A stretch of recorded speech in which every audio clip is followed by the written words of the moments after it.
bersyukur Bapa-Ku yang setia. Mari kita berdoa. Bapa kami yang ada di dalam kerajaan surga, kami datang di hari terakhir tahun 2025. Kami mau datang untuk bersyukur atas apa yang telah Tuhan kerjakan dalam hidup kami. Dan kami datang dengan ucapan syukur untuk menatap ke depan, ke hari esok, dan tahun yang akan kami jalani. Kami percaya dengan segala berkat Tuhan yang telah Tuhan berikan. Tuhan membuktikan bahwa Tuhan kasih setiamu tidak pernah berkesudahan. Dan kami ingin bersandar terus kepada Tuhan untuk menjalani hari ke depan. Oleh sebab itu Tuhan, mengakhiri tahun ini kami rindu mendengarkan firman-Mu untuk sekali lagi menguatkan kami. Oleh sebab itu Allah Roh Kudus terangilah hati dan pikiran kami supaya kami dapat memahami firman Tuhan dan melakukannya. Berfirmanlah ya Tuhan, di dalam nama Tuhan Yesus kami berdoa. Amin. Silakan duduk Bapak Ibu sekalian. Shalom. Selamat malam Bapak Ibu sekalian. Yang pertama saya terharu karena biasanya hari Rabu adalah kebaktian doa Rabu yang jumlahnya kehadiran di sekitar 25 gitu ya. Dan ketika kemarin saya mengatakan kepada teman-teman, ayo bersama mengakhiri tahun yang baru datang ke gereja, hari ini jumlahnya pasti lebih dari 25. Ya, luar biasa. Tadi saya bilang sama ketua majelis, kalau begitu mungkin tahun depan 31 malam kita adakan juga kebaktian tutup tahun, karena saya rasa itu penting. Setuju ya? Paling enggak yang datang sekarang mesti datang tahun depan. Ya, kalau Tuhan kasih umur panjang, betul ya? Nah, saudara sekalian, hari ini tema kita adalah Thanksgiving. Kita akan merenungkan dari firman Tuhan dari Lukas 17 ayat 11 sampai dengan ayat yang ke-19. Saudara, Lukas 17 ayat 11 sampai 19 ini adalah kisah yang mungkin pernah kita baca, mari kita dalami bersama di malam hari ini. Ayat ganjil akan saya bacakan dan ayat genap silakan Bapak Ibu yang membacanya. Dalam perjalanannya ke Yerusalem, Yesus menyusur perbatasan Samaria dan Galilea.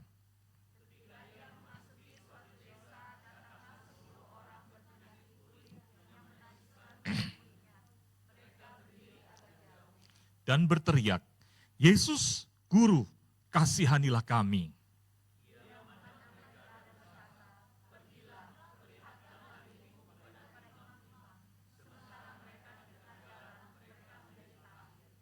Salah seorang dari mereka ketika melihat bahwa ia telah sembuh, kembali sambil memuliakan Allah dengan suara nyaring.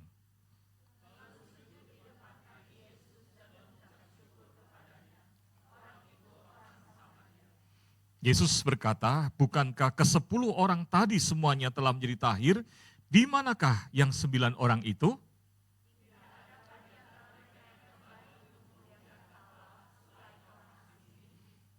Ia berkata kepada orang itu, berdirilah dan pergilah, imanmu telah menyelamatkan engkau. Amin. Saudara, kisah ini adalah kisah yang saya yakin dari sekolah minggu kita juga pernah membacanya ya. Nah, saudara, kisah ini menarik karena pada waktu Tuhan Yesus jalan sampai di perbatasan Samaria, Galilea dan Samaria, maka Tuhan Yesus bertemu dengan orang yang sakit kusta. Saudara, kalau kita lihat di dalam perjanjian lama, sakit kusta itu adalah sakit yang sedemikian rupa sehingga orang harus disingkirkan keluar dari komunitasnya. Kenapa? Karena bisa menular. Dan sakit kusta di dalam beberapa hal juga dianggap sebagai kutukan. Jadi orang yang kena sakit kusta itu dibuang gitu ya, dipindahkan di luar kota dan tempatnya perbatasan Samaria. Saudara tahu bahwa Samaria itu adalah daerah di mana penduduknya itu adalah Israel palsu. Makanya orang Yahudi itu sering merendahkan orang Samaria. Kenapa disebut palsu? Saudara, pada waktu orang Israel Utara dibuang ke Asyur, maka kemudian bangsa Asyur menempatkan bangsa asing di tempat Israel Utara.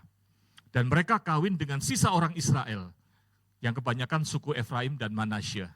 Lalu mereka masih ngaku-ngaku sebagai orang Yahudi, padahal udah campuran. Lalu mereka juga menyembahnya, bukan menyembah kepada Tuhan.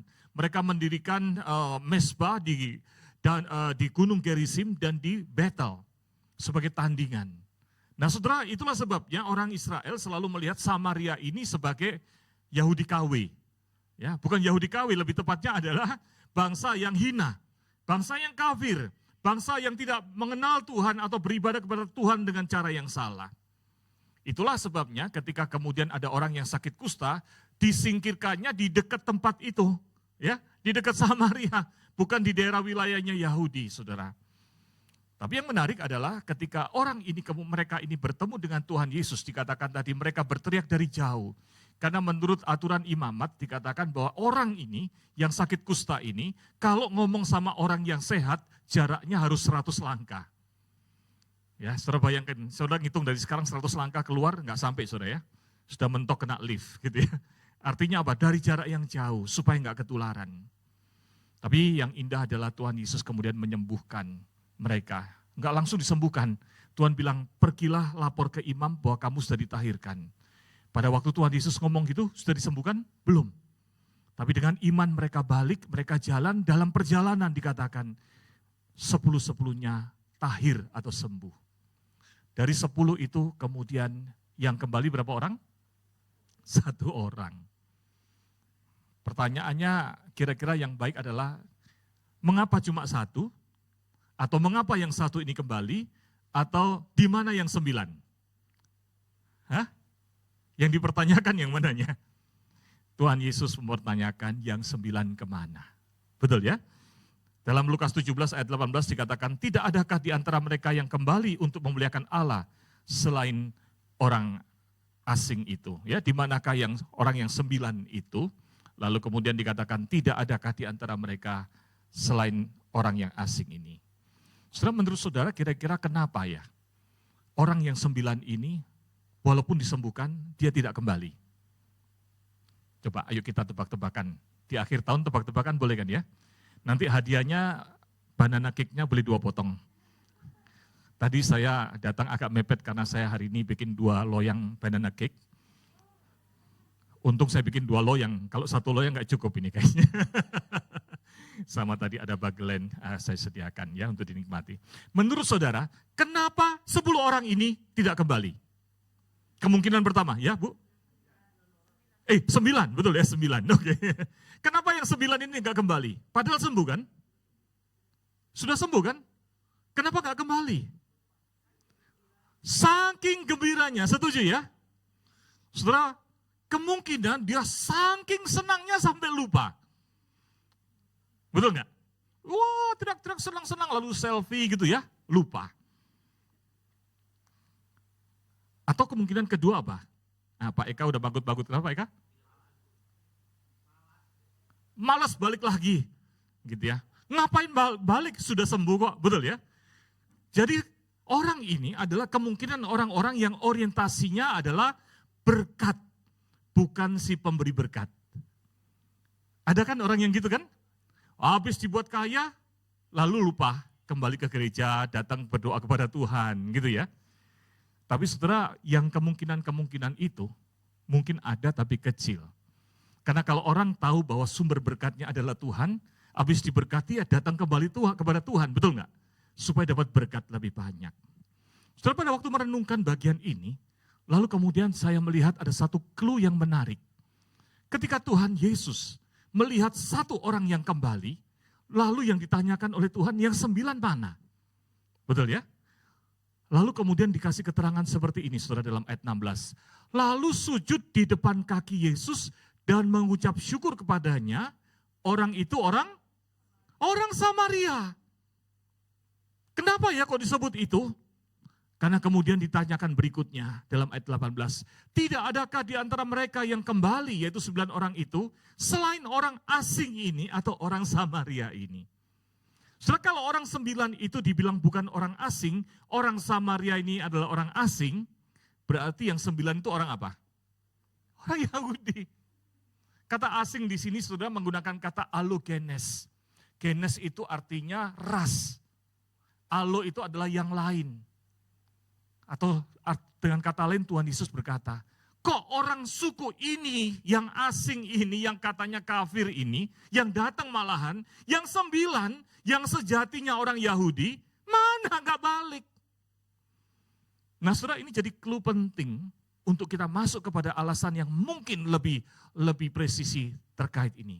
Ini bukan karena terlalu senang lalu lupa, bukan karena orientasinya pada berkat lalu nggak balik kepada Tuhan Yesus. Tapi saudara sekalian, orang-orang ini kemungkinan adalah merasa dirinya berhak diberkati Tuhan. Jangan lupa, orang Yahudi itu sombong terhadap orang Samaria. Orang Yahudi itu ketika ketemu bahkan dengan Tuhan Yesus dalam Yohanes 8, mereka itu dengan gagah dan sombongnya mengatakan, Bapakku ini Abraham. Tuhan memberikan janji berkatnya kepada Abraham. Karena merasa keturunan Abraham yang asli, bukan yang KW. Saya ini berhak mendapat berkat Tuhan. Maka kalau diberkati Tuhan, tidak terlalu gembira-gembira amat. Ya wajarlah, memang kan saya punya hak untuk diberkati Tuhan. Dan karena punya pemikiran itu, maka orang-orang yang seperti ini di satu sisi menganggap bahwa Tuhan itu wajib memberkati. Nah ini bahaya saudara. Saudara, kalau di dalam dunia parenting atau di dalam dunia pendidikan, teman-teman di sini banyak yang pendidikan, ada yang namanya adalah sense of entitlement. Pernah dengar itu? Ya, apa itu sense of entitlement?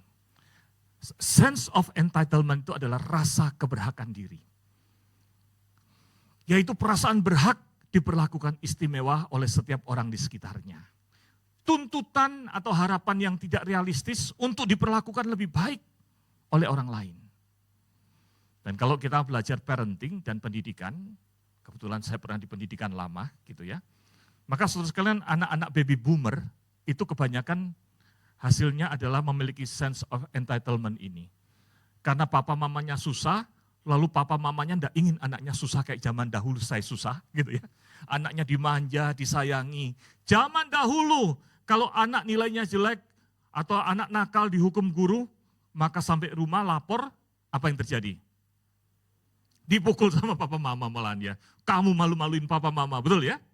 Kalau anak sekarang buat nakal dihukum sama guru, begitu lapor papa mamanya, apa yang terjadi? Papa mamanya samperin gurunya di sekolah, betul ya? Sehingga anak akhirnya bangkit rasa entitlement-nya, rasa berhaknya. Saya berhak diperlakukan istimewa. Setelah dulu waktu saya pernah di dunia pendidikan, saya pernah waktu pertama kali ISCS itu kemudian didirikan, maka saya dari kantor pusat jagain gitu ya. Bagaimana sih trafiknya perjalanan.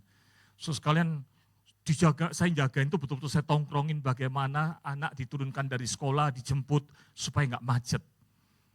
Setelah yang terjadi adalah keluhan dari orang tua, dari guru sama kepala sekolah sama satpam. Waktu macet sekali gitu kan, saya datang dari kantor pusat lalu saya bilang, Pak, mobil jangan drop off di situ, majuan dikit. Tambah macet di sini, maju turun di sini, ya bisa beberapa mobil turun bareng kan. Daripada satu turun gantian macet. Satpamnya bilang begini, Pak, saya nggak berani Pak. Kenapa nggak berani? Karena itu raja-raja kecil semua. Datangnya naik Alphard, naik Mercedes. Begitu kemudian anaknya ditegur suruh maju, yang datang papanya besoknya. Kenapa anak saya harus jalan jauh? Dari pintu gerbang. Di kelas juga sama. Anak-anak ketika ditegur kemudian anaknya berkata, Ibu guru jangan galak-galak sama saya ya, ibu kan pegawainya papa saya. Kok pegawainya papa saya? Iya kan yang bayarin ibu kan uang sekolahnya papa saya yang bayar. Waduh, pusing saudara ngurus sekolah internasional. Ya, karena semua jadi raja-raja kecil. Itu namanya sense of entitlement. Saya khawatir orang Kristen banyak yang memiliki rasa sense of entitlement ini. Betul nggak? Harusnya saya ini adalah orang yang diberkati Tuhan. Saya punya hak atas berkat Tuhan. Makanya saudara sekalian, kita tidak bisa menghargai berkat Tuhan yang kecil-kecil. Dan kita sering marah sama Tuhan ketika tidak diberkati Tuhan. Kenapa? Karena di satu sisi kita merasa berhak, di satu sisi yang lain kita itu merasa Tuhan itu harusnya memberkati saya. Kalau Tuhan tidak memberkati saya, Tuhan itu jahat, tidak menjalankan kewajibannya. Hari ini saya ingin mengatakan pada saudara mengakhiri tahun ini. Saudara, poin pertama, ya. Kita baca sama-sama dulu aja ya. 1, 2, 3. Allah memiliki otoritas dan kemampuan untuk memelihara, memberkati dan menyelamatkan orang berdosa, namun Allah tidak punya kewajiban untuk melakukannya. Ketika Allah melakukannya, itu adalah anugerah bagi manusia yang berdosa. Amin. Doktrin ini penting sekali.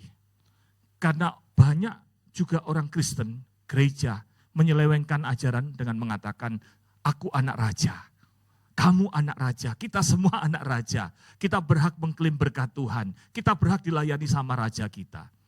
Kalau anak Tuhan nggak jadi kaya, tandanya ada yang salah dengan Tuhan. Kalau saya berdoa, sakit, berdoa nggak disembuhkan, tandanya ada yang salah dengan Tuhan. Maka pindah, mundur dari gereja, pindah gereja lain. Tetap nggak disembuhkan, nggak kaya-kaya, pindah tempat lain. Akhirnya kabur dari gereja, betul nggak? Kenapa?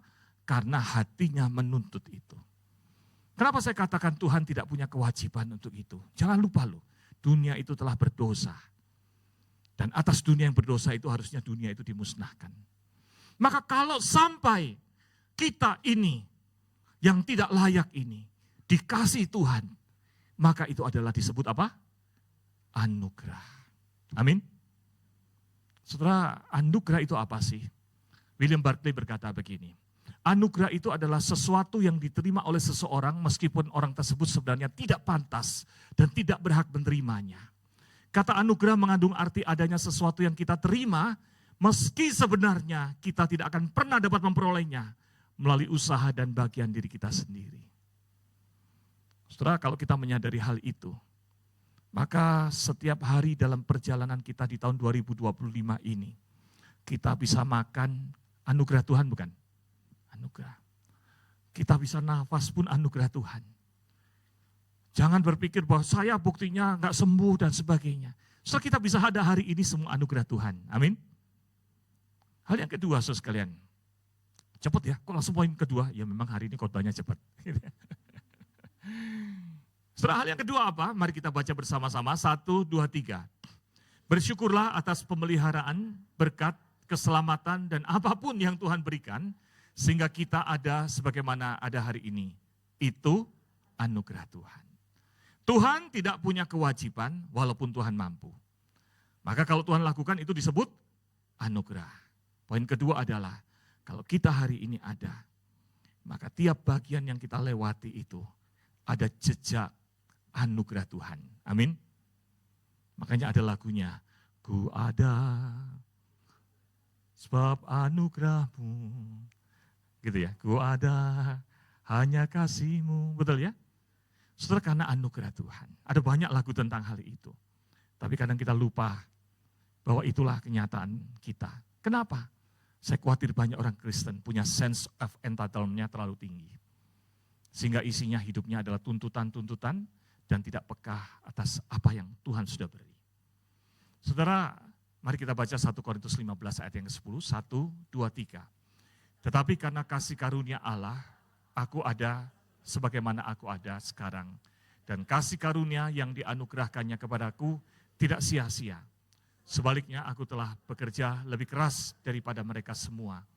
Tetapi bukannya aku, melainkan kasih karunia Allah yang menyertai aku. Hari ini tanggal 31 Desember 2025. Pukul 19.40. Sampai hari ini kita ada sebagaimana kita ada hari ini. Bisa nafas, bisa apapun di dalam segala apa yang kadang-kadang kita pikir masih ada kekurangan. Tapi kalau kita bisa ada sampai titik-detik ini, semua adalah berkat pemeliharaan Tuhan, anugerah Tuhan. Amin. Saudara, oleh sebab itu saya senang mengakhiri tahun ini kita membahas tema ini, anugerah Tuhan. Karena kalau kita sadar bahwa kita ini hidup karena anugerah Tuhan, maka sebentar tank jam 12 kita melihat ke depannya jadi lebih berani. Betul nggak? Aku nggak tahu apa yang akan terjadi. Tapi aku tahu, aku hidup karena anugerah Tuhan. Amin. Ada di sini yang sudah pernah pengalaman masuk tahun 2026? Masuk, tenang, gampang 2026. Ada gitu?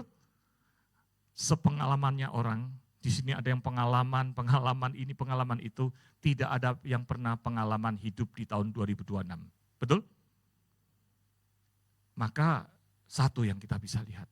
Kalau kemarin ada anugerah Tuhan yang memberkati.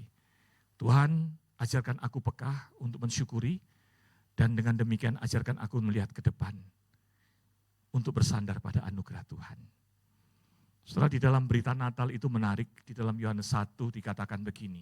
Ya, setelah awalnya dikatakan pada mulanya adalah firman, firman itu menjadi manusia dan sebagainya. Ya, lalu ayat 16 berkata begini, mari kita baca sama-sama. 1, 2, 3.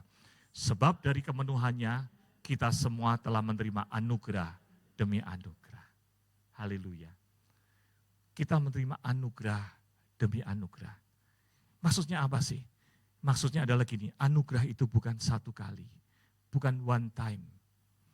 Anugerah itu menopang kita dari detik ke detik, dari waktu ke waktu.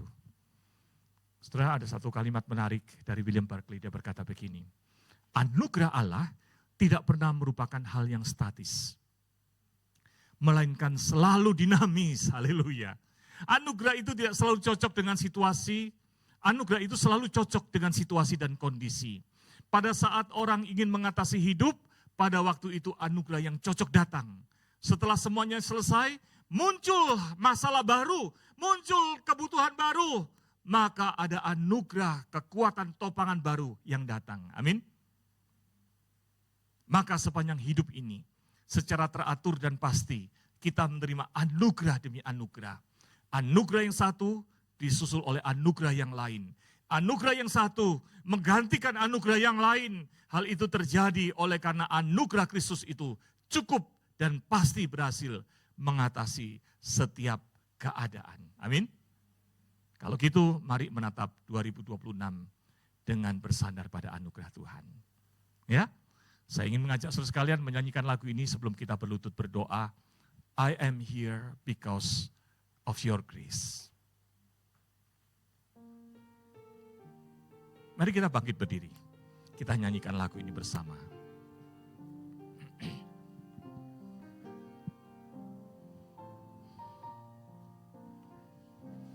I am here because of your grace. I am here because of your love. Lord Jesus, I am so thankful for your grace abounds to me. Thank you, Jesus,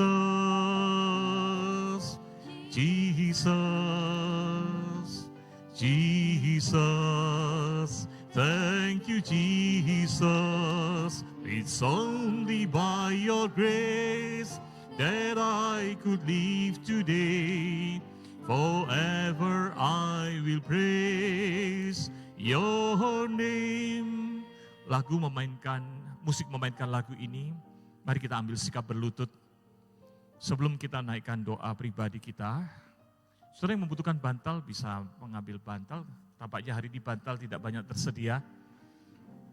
Kalau saudara nggak biasa berlutut, saudara mau duduk di kursi juga nggak apa-apa. Ya,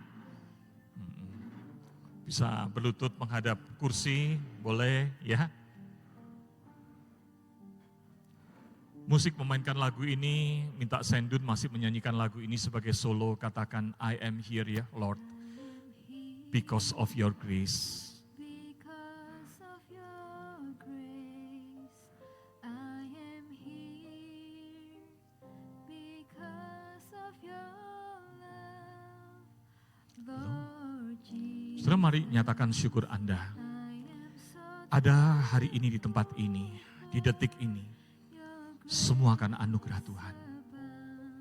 Syukuri tiap bagian yang telah dilewati di dalam 1 tahun ini. Mungkin itu keluarga, istri, suami, anak. Kadang kita tidak bisa mensyukuri mereka tiap hari ada bersama kita. Mari syukuri. Tuhan terima kasih untuk istri yang Tuhan berikan bagi saya. Suami yang Tuhan berikan bagi saya. Orang tua, anak saya, teman, gereja, apapun yang Tuhan berikan.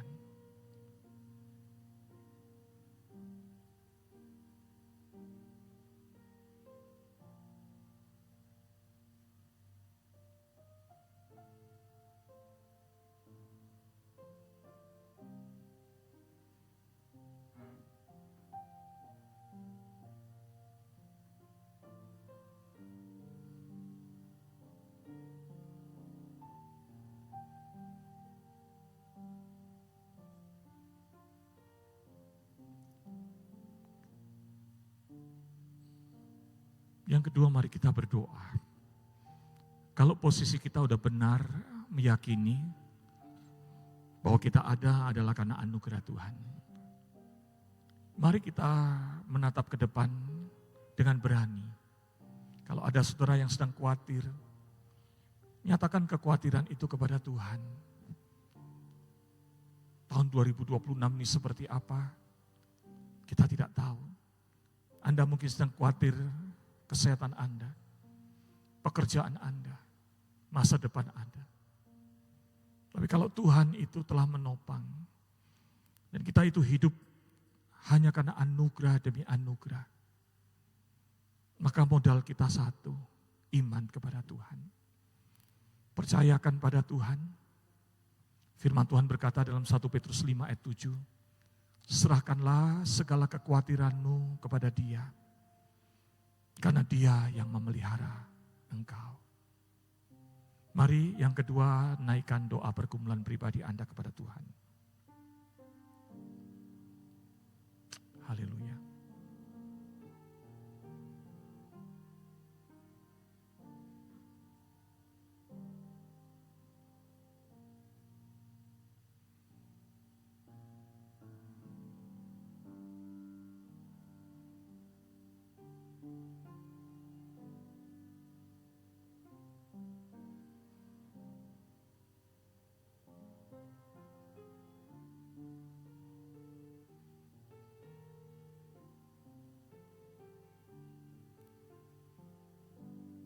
Haleluya. Bapa kami yang di dalam kerajaan surga, terima kasih kami ciptaan-Mu, bahkan yang berdosa ini, yang lemah ini, telah Engkau kasihi dengan kasih-Mu yang ajaib.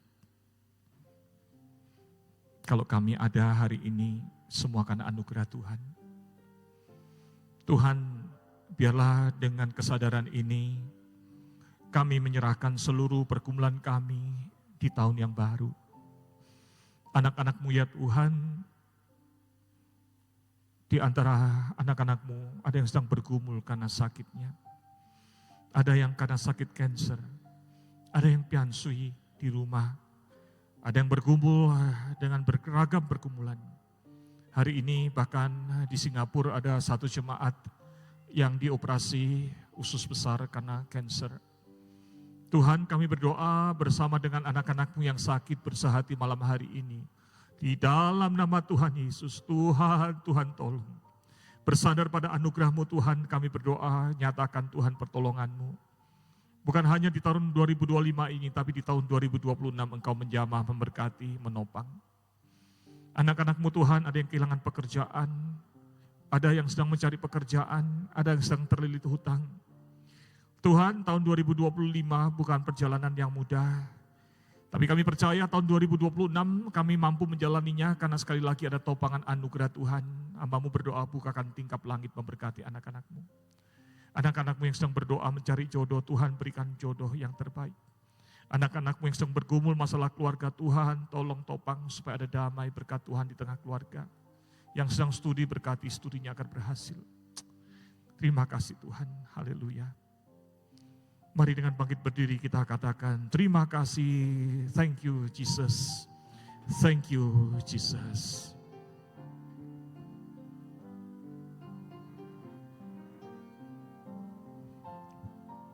Katakan, thank you Jesus, thank you Jesus, Jesus, Jesus, thank you you, Jesus. It's only by your grace.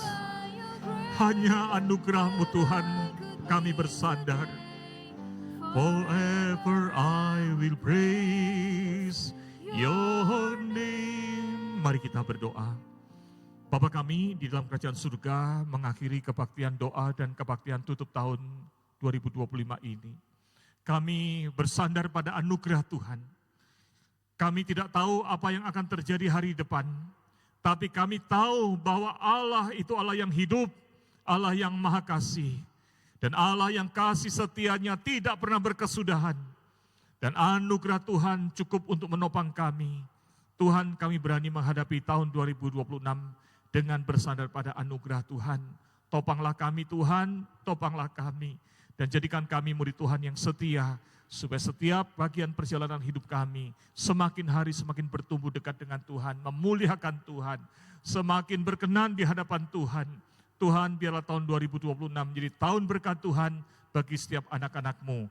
Nama Tuhan dipermuliakanlah melalui hidup kami. Dengarkanlah doa kami ya Tuhan. Kami akan melanjutkan perjalanan hidup hari ini dan seterusnya. Mohon berkat pemeliharaan Tuhan. Sepulang dari tempat ini Tuhan berkati kami. Jauhkan dari si jahat, jauhkan dari gangguan dan kecelakaan. Berikan berkat damai dan sukacita yang dari Tuhan untuk kami melewati malam ini menyongsong hari yang baru tahun 2026. Di dalam nama Tuhan Yesus kami berdoa. Amin. Bapa terima kasih.